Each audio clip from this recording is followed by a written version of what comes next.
presented myself as someone with addiction problems, as a person living with substance abuse. Of course, they test your bloodstream. Again, my work also has a lot to do with research. You can't just wake up and say, I want to go to a place and you jump in. You have to research. So I'd researched into, and I'd also found a psychiatric doctor who sat down with me and said, these are all the questions that we are going to grade you over a period of roughly 1.5 hours. And all their questions, they're just trying to make 3 conclusions about you. Does this guy need admission or not? Does he need admission and drugs or not? Does he need admission and injection or not?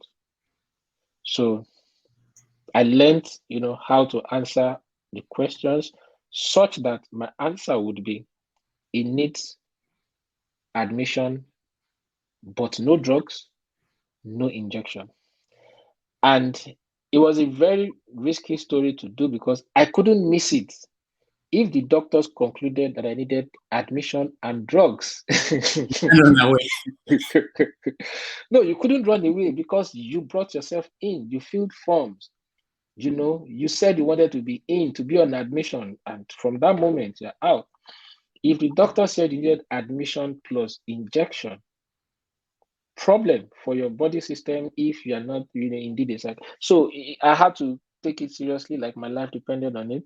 In the end, the conclusion was I needed admission, no drugs, no injection. So I went in. Go ahead. Yeah, so basically what I found out was a lot of mismanagement, a lot of corruption, to the extent that the patients don't get the quality of care that they deserve, the quality of care that they have paid for. You have people with substance abuse and you're trying to take the substance away from them. You have to replace it with something. There has to be a replacement. There has to be a substitute. And that substitute in a psychiatric hospital is food. God, the food that they offer at the Yabaleft, only madmen would comfortably eat that kind of food. And the hospital, frowns against people calling them Yabaleft. So we are Isaka, don't be calling off Yabaleft. Can they call that? But nobody in the world can convince me that the food that I ate in Yabaleft was meant for human beings. It was only meant for mad people, for deranged. Nobody in their senses would eat the food and be comfortable with it. So they embezzle the bulk of the funds, and then they just, you spend leftover funds giving them just enough food to, and then you can't treat people that way. Give us an example of the kind of food. Oh, if they gave you eba, the gari was terrible. The eba was watery. It had what Yoruba would call cocoa. The egusi was watery. You could count the vegetables inside. The condiments were terrible.